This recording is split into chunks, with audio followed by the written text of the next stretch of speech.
জারি করা হয়েছে হলুদ সতর্কতা। দক্ষিণবঙ্গে প্রায় 50 কিমি বেগে ঝোড়ো হাওয়া ও বজ্রবিদ্যুৎ সহ বৃষ্টির পূর্বাভাস।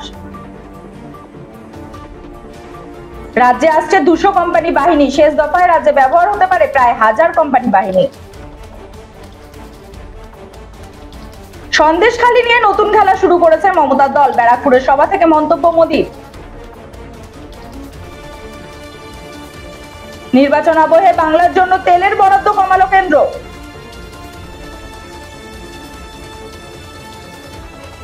দল যার যার, ভোটার দিলীপ ঘোষেরই। শেষ লগ্নে 100% আশাবাদী দিলীপ। বাংলা ছেড়ে মুম্বাই পাড়ি অভিনেত্রীর, পাশাপাশি নজরে দক্ষিণ ইন্ডাস্ট্রি। আদ্রিত কৌশাম্বীর বউ ভাতের রাতে ইঙ্গিতপূর্ণ মন্তব্য মিঠাই রানীর। হামাস ইরান সংঘাতে জড়িয়ে পড়েছে বেঞ্জামিন সরকার। পাক অধিকৃত কাশ্মীরে জন অসন্তোষ, মারমুখী পাক পুলিশ ও আধা সেনা। এখনো সন্দেশখালী নিয়ে মিথ্যাচার করছেন প্রধানমন্ত্রী, মন্তব্য তৃণমূল সুপ্রিমোর।